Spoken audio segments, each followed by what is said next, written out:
Live from our 7 Tasmania studios, your nightly news with Louise Huber begins now. The state government insists its target of 1,000 new homes will be delivered. Expressions of interest for the ambitious public housing project opened today, but Labor says it's just a case of Groundhog Day. In June, they were just 18 slabs of concrete. Now they're homes nearly ready for residents. In November, they will be allocated to people from Tasmania's social housing register. The Housing Minister repeating this promise. Up to 1,000 more homes to be built right across Tasmania over the next 3 years.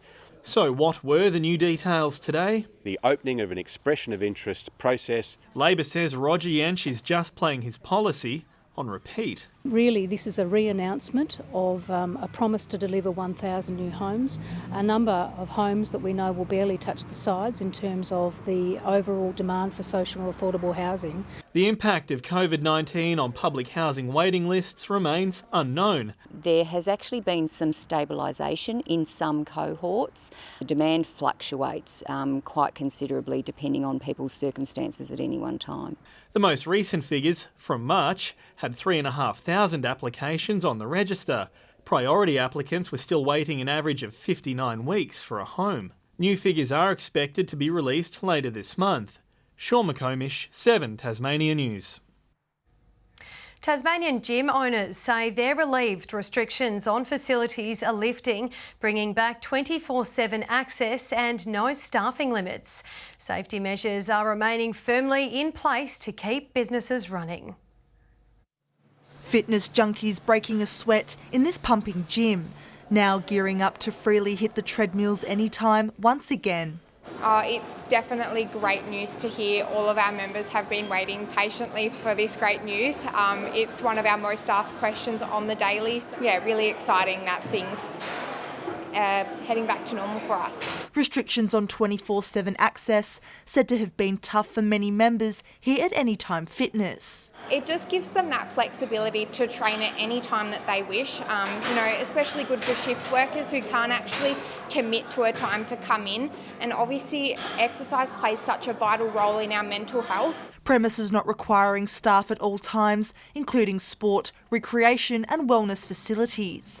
The eased restrictions long called for by the owner of Oceana Aquatic and Fitness. A lot of people think they're going to use the place 24 hours, but the numbers are still pretty low. So that's why we knew the risk of having people coming in outside opening hours was certainly not going to lead to a huge amount of people, invading the place at one time and social distancing going out the window. Gyms, however, will be subject to WorkSafe inspections to ensure social distancing and hygiene requirements are being met. People will sanitise their hands when they walk in, they sanitise their hands in between, wipe down each piece of equipment as they use it. We did space out our equipment and we also have signage available for our members. For those that don't feel comfortable perhaps training next to somebody, there is a sign that they can place next to the equipment. Restrictions are set to lift on Thursday. Ruby Kamane, 7 Tasmania News.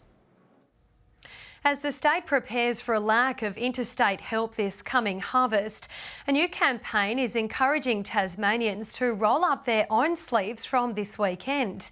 The new multimedia push calling for locals to help farms with picking, packing, driving and sorting. The government says it's a great opportunity for Tasmanians to earn hundreds of dollars a week while gaining valuable skills and experience. Tea Tree Fire Brigade has been handed the keys to a new tanker ahead of the next bushfire season. More than a few volunteers turned out today to see the new toy. The previous truck was almost 20 years old. This new appliance that they're getting today will actually be able to seat 5 people. The previous vehicle they had, or truck, can only really safely fit 2. It's very, very important, of course, because it not only improves the fleet, but it also has a number of safety features for the TFS volunteers that use these trucks. All up, 30 tankers are being replaced in the Tasmania Fire Service. A group of cyclists hit Launceston CBD on their wheels today for a cause. Sepsis Tasmania members riding for an International Day of Recognition, raising awareness for the preventable and deadly condition. All group members have lost a close friend to sepsis. Migrant families from a Tasmanian school have received an expert gardening lesson. Rotary International partnering with Campbell Street Primary for the exciting program set to support multiple families. The first seed sown of a vibrant international community. Here at Campbell Street Primary, these Tasmanian families from 20 nationalities made the rare trip to school on a Saturday for a different kind of lesson. We've been planting some Vietnamese mints, snow peas, potatoes, spring onions, spinach. Rotary International's Fresh Food for Families program giving migrant families skills to put to use in the garden. Parents who don't get to meet each other a chance to actually be together and get to know each other, but it also gives the chance for that intergenerational connections between the older members of our community who are in Rotary and our children. All this made possible by the support of the wider community. So everything you see basically has been donated or purchased in order for this to be a really beautiful experience for the school. It's given us some garden beds, and all the students are going to go home and families are going home with some wonderful goodies and some plants that they can put in their garden. Tasmania is the root of Rotary's Food Plant Solutions Action Group, branching worldwide with a simple goal. Try and rid the world of hunger, not by giving boxes of food, but by teaching people how to grow. It's really there to, in fact, educate people around the foods that are nutritionally sound, but also can be grown very simply. Getting their hands dirty, a hit with the kids too. I enjoyed most planting the seedlings and the seeds. You can't beat that. Josh Duggan, 7 Tasmania News. Drama teachers from across the state took centre stage at a Hobart school today. Drama Tasmania gathering for a conference at the Friends School led by top talent in the industry and putting new teaching techniques firmly in the spotlight. Events like this really boost our drama teachers, so our students benefit, our schools benefit. We are actually doing some of the best practice nationally and internationally, and that we can be confident in the way we teach our students. It was the organisation's first face-to-face workshop in 8 years. It's been a day of nail-biting and giant slaying in the TSL, with one premiership contender toppled while another narrowly survived. Launceston were left speechless by Lauderdale, while its city counterparts were victorious in a fiery clash with Clarence. Not one North Launceston player has ever stepped foot onto Richmond Oval, and early it was clear their presence was not welcome. Possibly some work for the match review panel, but it's the Bombers' backline who'll be taking their own notes after the Roos pounced on a misguided pass. The home side out to a 4-point lead at the main break, a margin the Bombers quickly set about flipping in their favour.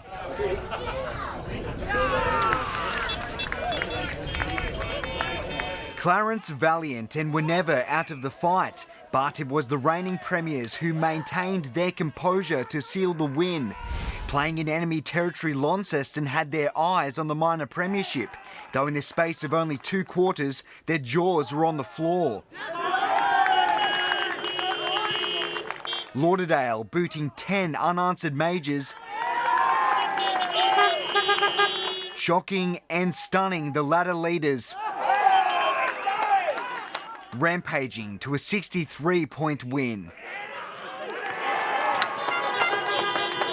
Launceston's premiership credentials taking a dent, Lauderdale's, however, very much alive. Garth Burley, 7 Tasmania News. Meanwhile, in the TSLW, Clarence edged out North Launceston by 21 points. In the other match, Glenorchy terrorised the Tigers' defence, kicking 11 goals on the way to a 76-point win. The Magpies held their opponents scoreless for the first 3 quarters before the Tigers eventually booted a consolation major in the final term. And in the state's Premier League soccer, Devonport have given South Hobart a set-piece masterclass in a 4-1 thrashing. Strikers playmaker Joel Stone tallied 2 assists from free kicks in the first half before Eddie Bidwell swooped on a loose ball to seal the win. Bidwell to get another, and Eddie Bidwell. Another goal from the mistake from the back. Meanwhile, this long-ranged effort sparked Olympia's comeback in a 2-goal win over Riverside. Former Deloraine horse trainer Terry Rolls is one of 5 industry veterans inducted into the Racing Hall of Fame at the annual Tasmanian Thoroughbred Awards overnight. It was a 2-horse race to the prestigious Horse of the Year award, with Mystic Journey and the inevitable crowned joint winners. Hobart-based Scott Brunton was named Trainer of the Year. Good evening. 13 across Hobart and Devonport today. Burnie 12, Launceston 11. 14 was the state's top across Ouse and Strawn. Smithton and Flinders Island reaching 13, Lyoini 8 and 12 at Lowhead. On the close-up shows extensive cloud over all but the far south of the state.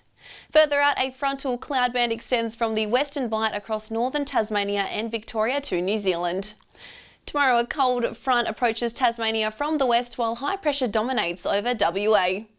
West to north westerly winds 15 to 25 knots tomorrow, swells up to 5 metres in the west and south and around 1 metre in the north. A gale warning is current for southern and western coastal waters from Tasman Island to Sandy Cape, and for northeastern waters from Cape Portland to St Helens Point for northwesterly winds. And a strong wind warning is current for all remaining coastal waters. Tomorrow's forecast now: Hobart expecting showers becoming windy, Richmond 17-15 at Ouse. In the north, Launceston 16, late showers across Devonport and Deloraine. 15 about Burnie and Curry tomorrow, Strawn showers developing. St Helens and Swansea reaching a high of 17 and rain easing at Whitemark. Looking ahead to the 3-day forecast: Monday, showers about the west, south and central areas, fine elsewhere. Tuesday, showers across the west and far south. And Wednesday, showers about the northwest and far south, fine elsewhere. Capital cities sunny and 25 in Perth tomorrow. Melbourne expecting early rain and Brisbane a partly cloudy 24. And currently Hobart 11, Launceston mostly cloudy and Devonport 10 and cloudy. That's all for weather tonight. Lovely, thanks for that, Jackie. And that's all your news for this Saturday evening. Thank you for joining us. We'll see you tomorrow. Good night.